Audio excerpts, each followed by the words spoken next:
소년부와 세계로 교회입니까? 제가 다른 하나의 예를 들어보겠습니다. 지극히 상식적이고 상대방에 대해 존중할 줄 알며 감사한 마음까지 할 줄 아시는 소년부 목사보다도 더 연로하신 어느 청년층 구독자분께 받은 이메일입니다.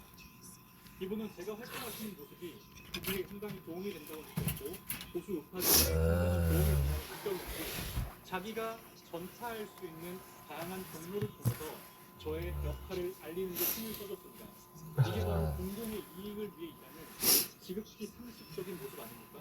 이후 소년부 목사는 며칠 동안 영상을 지우지도 않고 제 저작권을 훔쳐 소유자인 행세를 하였습니다. 그래서 결국 제가 유튜브 저작권 신고를 한 뒤에야 내려졌습니다.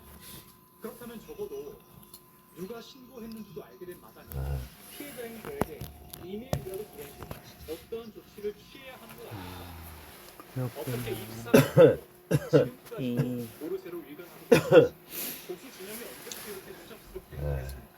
그것도 세이브 코리아를 주최하고 있는 목사라는 사람입니다. 소년부 목사 당신은 지금 순수한 마음으로 세이브 코리아 참석자 전 기독교인들에게 아주 부끄러운 행동을 한 것입니다. 저는 그 사건을 경험하고 나서 세이브 코리아 노래 담지도 않게 되었습니다. 마지막으로 기회 드립니다. 소년부 목사는 저에게 연락을 취하시고 제 영상을 훔침으로써 영리적, 비영리적 세계로 교회와 세이브 코리아 소년부 목사님의 감정을 다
네, 안녕하세요.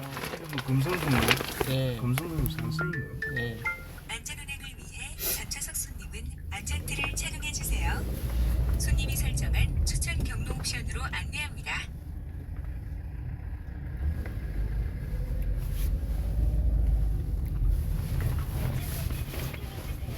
내가 신문을 해서 산성 마을버스 가는 길로 올라가면 되지. 예. 경로를 재검색합니다. 잠시 후 좌회전입니다.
잠시 후 30km 신호 위반 과속 단속 구간입니다.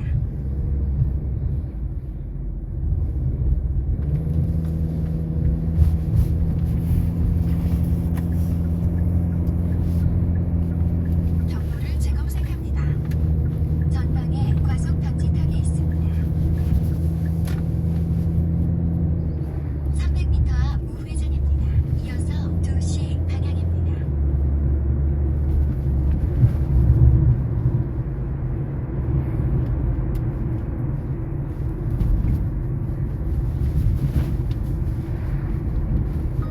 잠시 후 우회전입니다. 이어서 2시 방향입니다. 잠시 후 어린이 보호구역입니다. 제한 속도를 준수하세요.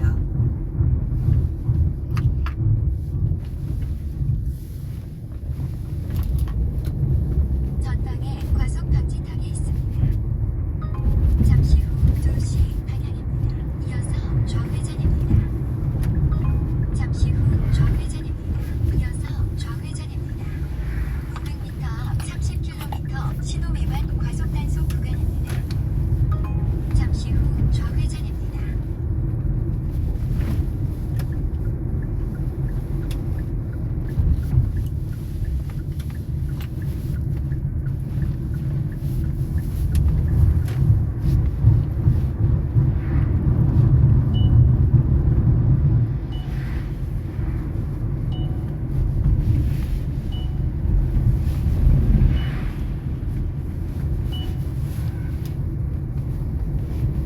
잠시 후 30km 신호 위반 과속 단속 구간입니다.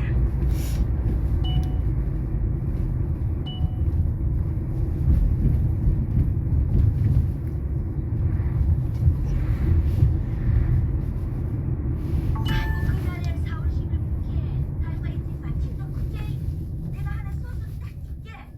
딱 걸리고 속수하고 이길 수 있고 내 운을 운기를 받들을 수 있고 획득할 수 있는 거 좋기에는 기후는 사주를 잘 타고났지만 뱅이 이분이 생일이 아까 보니까네 하루 전날이네 국회 선거가. 그래서 이분께서는 좋은 사주가 타고났다 분명히 났다. 그래서 그 첫날에 뭐 생일 같은 이름 절대 촛불 밝히지 마라. 요거 하나만 잘 고려해서 가신다면은 M은 면하고 사실은 내가 정치계에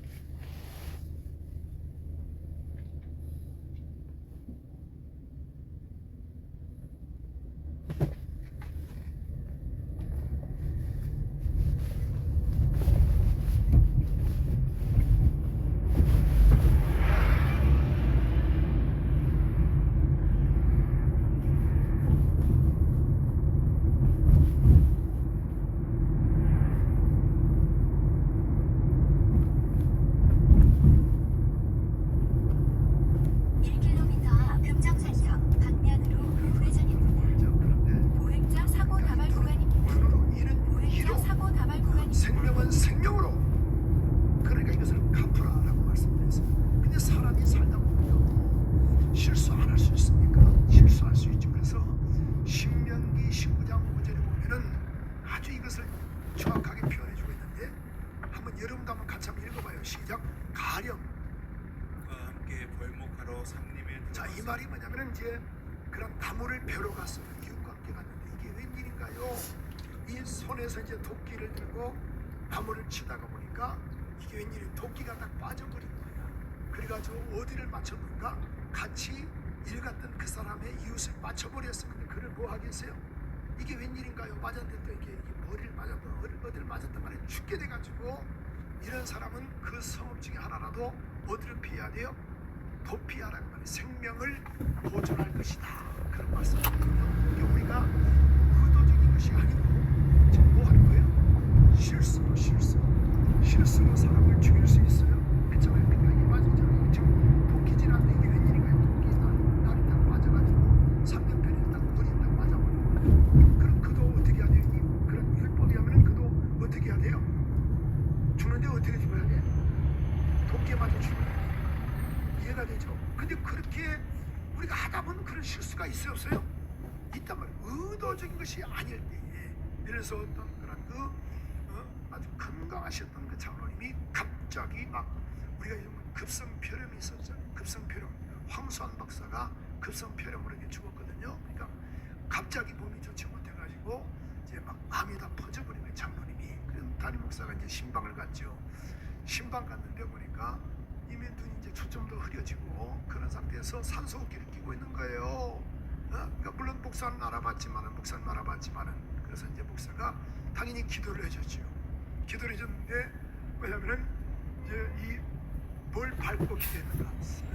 산소줄을 밟고 기도를 해준 거예요. 주여 우리 장로님 건강하게 도와주시옵소서. 힘있게 기도하는 거예요. 그러니까 가뜩이나 힘들어 죽겠는데 산소줄을 밟았어요. 얼마나 힘들겠어요. 그래가지고 그 순간 그 장로님이 말을 못하니까 메모지가 있어가지고 불편가지고 글을 썼어요. 근데 목사는 그 글을 그런 거 보지도 않냐고 계속 기도하고 주여 역사야 주시옵소서. 그래가지고 이 장로님이 숨을 거뒀어요. 근데 보니까 딱 우리 장로님 무슨 글을 썼나 봤더니 손을 내밀고 숟가락 보니까 발대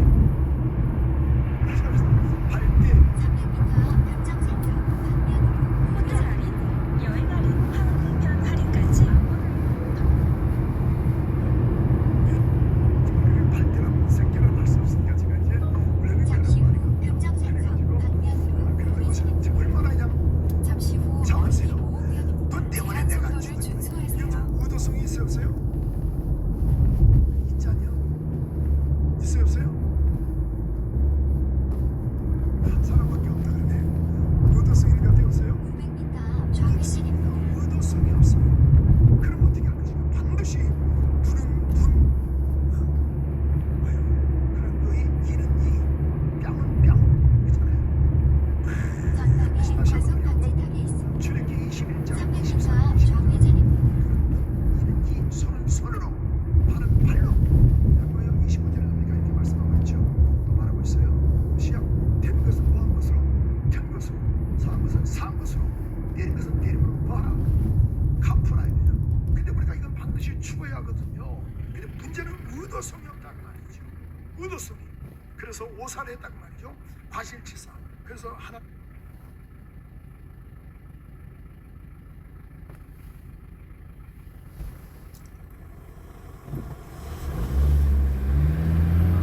잠시 후 좌회전입니다.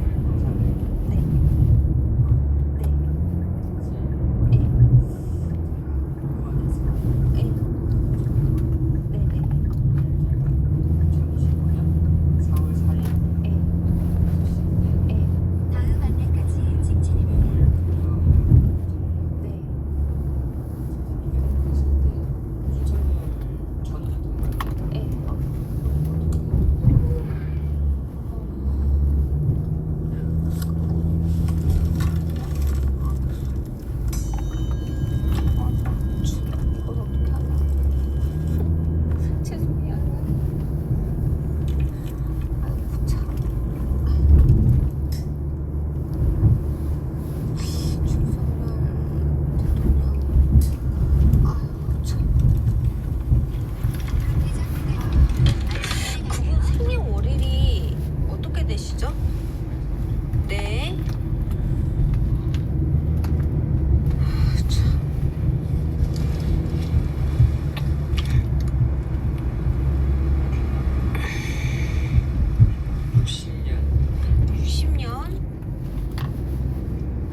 계실 거예요. 폐신장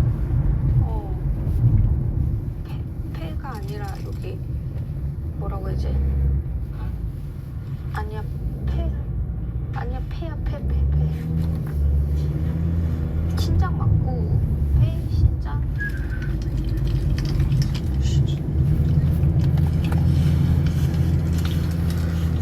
아니 폐 신장 맞아. 이분 건강학과로 많이 힘드세요. 이번 건으로 많이 신경 많이 쓰셨고 어쨌든 간 쪽도 안 좋아지시긴 하셨지만 가장 급한 건 폐 신장 쪽 많이 망가지셨어요.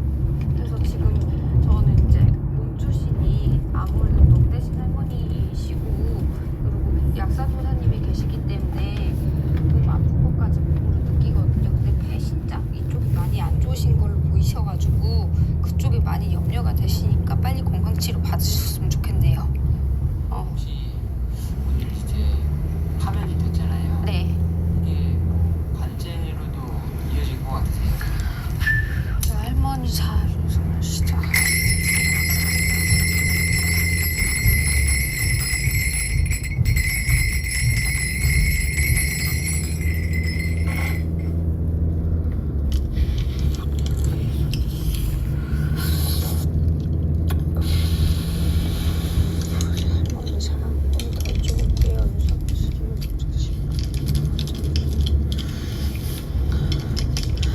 관제로 이어질 거예요. 관제로도 이어지고 그리고 건강학과로도 이어지고 안 좋은 거에 연속 계속 이어지실 걸로 보여져요. 그리고 걱정이 되게 많이 되십니다.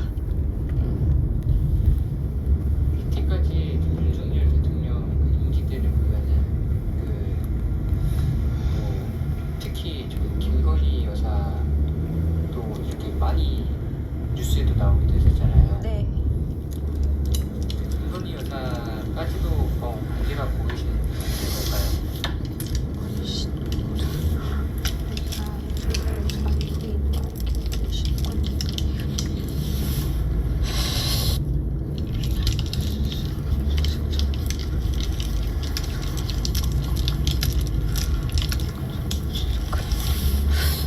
그렇게로 보여집니다.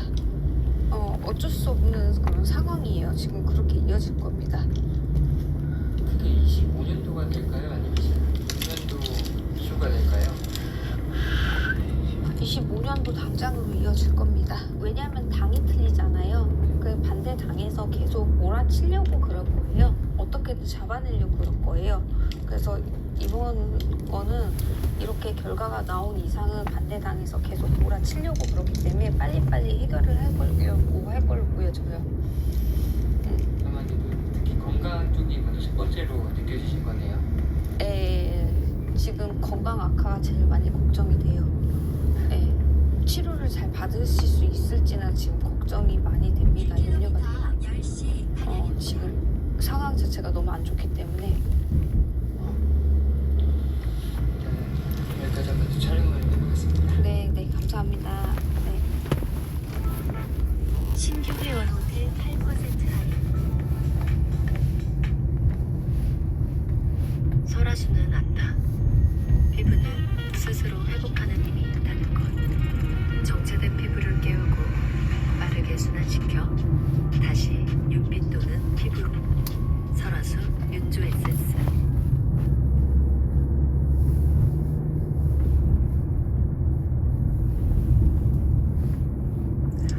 안녕하십니까, 홍철기입니다. 오늘은 2025년 4월 5일이고요. 자, 어제 저녁에도 제가 저는 현장에 있다 보니까 저녁 방송을 할 수가 없었고, 오늘도 청년의 시간까지 현장에 있다 보니까 저녁 방송을 할 수 있을까 좀 생각을 했는데, 어제 오늘 일에 대해서 여러분들과 좀 정리를 하고 넘어가야 될 것 같아서 방송을 켰습니다. 결론적으로 말씀드리면요, 어떤 분들은 뭐 한 막이 끝났다 이런 취지의 얘기들을 많이 하시는데, 저는 과정이라고 봅니다.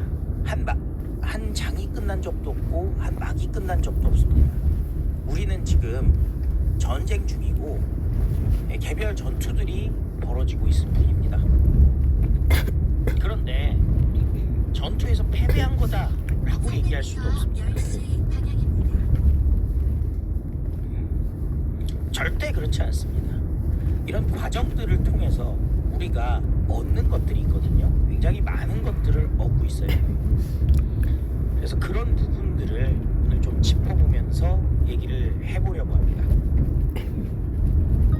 잠시 후 10시 어제 윤석열 대통령 탄핵 선고가 내려졌습니다. 8대 0이었습니다. 여러 가지 이야기들이 많았습니다만요. 짜증나 들었는데 얘. 저는 그렇게 생각해요. 처음부터 8대 0이었다. 처음부터 8대 0이었는데 아니 이쪽이요.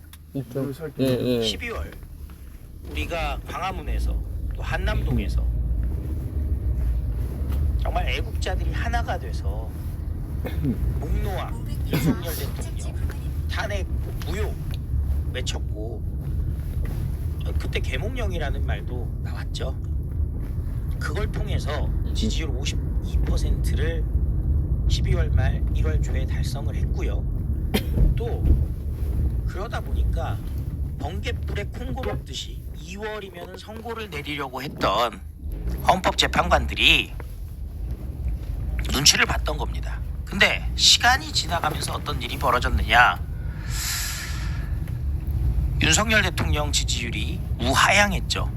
자, 그 부분에 대해서는 저는 여러 번, 벌써 몇 달째 여러분들께 말씀을 드렸습니다.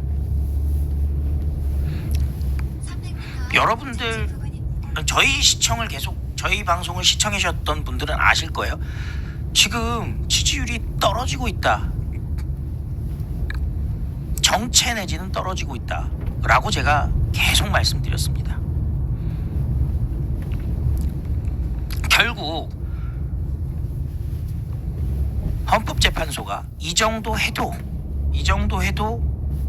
별다른 문제가 없겠구만 이라고 생각하는 상황에서 그냥 판결을 내려버렸다고 볼 수가 있겠죠. 그러니까 어느 순간 흔들리고 겁을 먹었던 재판관들은 있었을 겁니다. 목적지 부근입니다. 목적지 도착 후 그러면은 지지율은 그러니까 처음부터 헌법재판관들은 빨갱이거나 배신자 둘 중 하나였습니다. 어떤 분들은 그래요. 조한창 믿는다 했지만 제가 중간중간에 얘기했던 게 있어요. 난 아무래도 좀 이상하다. 왜냐면은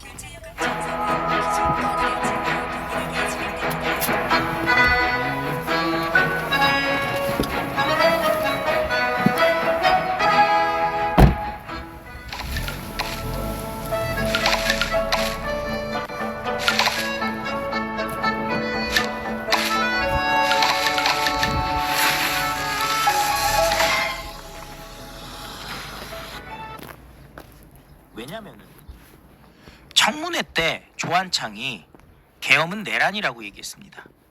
일부에서는 이렇게 얘기했죠. 청문회를 통과시키려고 조한창이 그렇게 얘기한 거다. 근데 그냥 헌법재판관이 안 돼버렸으면 더하기 빼기 계산할 필요도 없었죠. 다 한 통속이었어요, 여러분들. 자, 그러면은 왜 지지세가 꺾였느냐? 한남동 중반부터 벌어졌던 일이에요.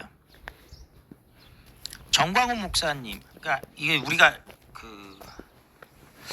어떻게 보면은 좀 다시금 과거로 돌아가서 하나하나 짚어봐야 될 텐데요. 한남동에 트랙터가 왔을 때 4명이서 집회를 했죠. 예. 신혜식 대표, 저, 상구아재, 이명호 팀장 4시서 집회를 시작했고 바로 정광훈 목사님께서 금요예배 마치고 5,000명을 또 끌고 와주셨습니다. 또 자발적으로 이미 1,000여 명 정도 와 있었고요. 그래서 한 7, 8천 명 정도가 트랙터를 몰아냈고 이로써 한남동 집회가 시작이 됐습니다. 그리고 한 3일 차에 2030 신혜식 대표가 2030에게만 마이크를 주겠다. 처음에는 한 40대도 마이크를 줬고요. 이후에는 그냥 2030만 마이크 주고 사회도 20대 30대 청년들이 직접 보게끔 했습니다. 그래서 20대 30대들이 난리가 났죠. 뭐 전환길이도 얘기했잖아요. 자기 아들이 원래 그 자기보다 먼저 광화문 집회에 참석하고 있었다라고 얘기하지 않았겠습니까?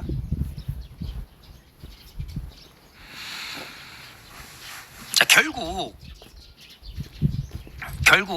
다들 이래저래 선관위와 관련 있던 헌법재판관들, 이 청년들, 그리고 전통의 광화문 세력을 보고서는 깜짝 놀란 거죠. 이거 큰일 나겠구나.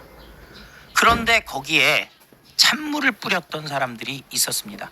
어느 시점부터 저희 루터교회 앞 집회, 그리고 저 밑에 보면은 그 1층 빌딩 앞에서 저희가 또 양쪽으로 집회를 하고 있었는데, 양쪽 포위 집회를 거부하고 한남초 쪽에 들어가서 그냥 하루 종일 서 있거나 혹은 헬멧을 쓰고 군사훈련을 하는 그런 멤버들이 생겼습니다. 그 사람들은 뭐라고 얘기하냐면은 거기에 있는 개구멍으로 들어갈 수 있다.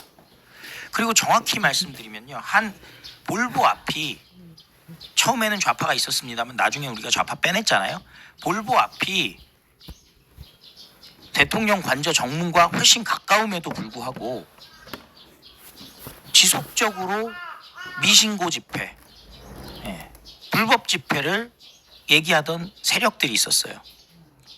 그리고 그 세력들이 서부지법에서 선동을 합니다. 대표적인 자가 베이철 같은 자죠. 그리고 광화문이 못해낸 걸 자기네가 하겠다라면서 베이철은 국변을 만드는데 그건 나중 얘기고, 그 전에 갑자기 생뚱맞게 세이브 코리아라는 존재가 튀어나옵니다. 그게 이제 바로 손현보죠. 그리고 전한길이 튀어나옵니다. 그런데 그 이후로 광화문에 제발 1000만이 모이자라는 정광훈 목사님과 광화문 세력의 호소를 거부하고 전국에 따로따로 모이면 됩니다 라는 취지의 얘기들을 해요. 그리고 조중동을 비롯해서 각종 좌파 매체들, 그리고 비좌파 매체라고 얘기하는 그 참칭 우파 매체들이 광화문은 없는 것처럼 하고 세이브가 집회의 주도권을 가져갔다라고 얘기를 합니다. 그리고 딱 그 시점부터 우리가 냉정하게 얘기해야 돼요. 그 시점부터 지지율, 정체 내지는 하향 국면이 시작됩니다.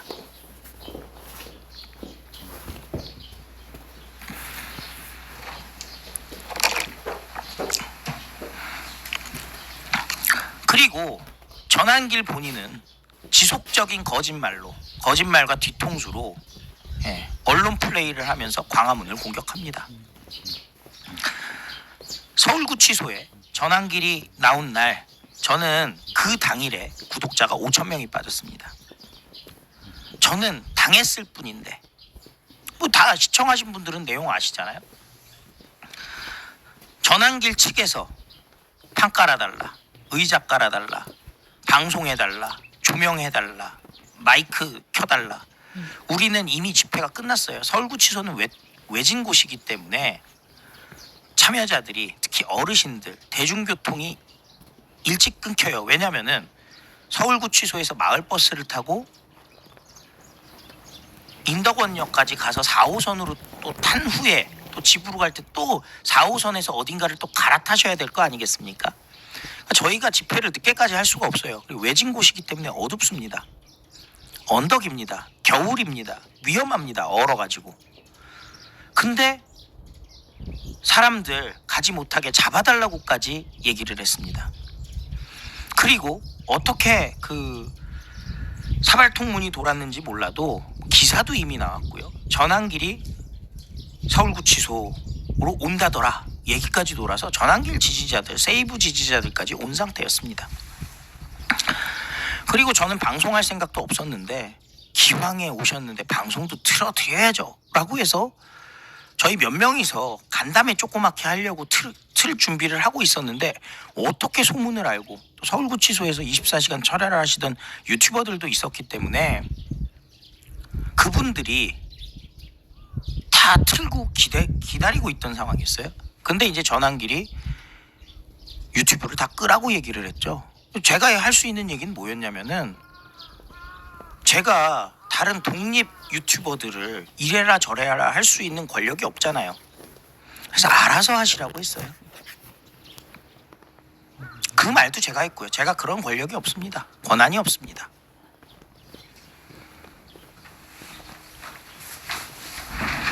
그리고서는 전환길은 돌아가고 뭐 그 후에 방송에 나와가지고 어둡고 무서워서 돌아갔다라고 얘기를 합니다. 근데 더 황당한 것은 언론에서 홍철기를 비롯한 그때부터 광화문파라는 말이 나오기 시작해요. 광화문파가 전환길을 쫓아냈다라고 기사가 나옵니다. 잘못된 기사죠. 그에 대해서 뭐 저야 그 가짜 뉴스다라고 얘기했습니다만은 전환길은 자기가 뒤통수 치고 돌아갔다 이딴 소리를 안 했죠. 자, 헬로 5만 년 전 얘기 또 해? 뒤끝 길다? 그게 무슨 5만 년 전 일입니까? 윤석열 대통령 계엄, 탄핵, 체포, 구속 그 일련의 과정에 대해서 제가 여러분들께 말씀을 드리는 거예요.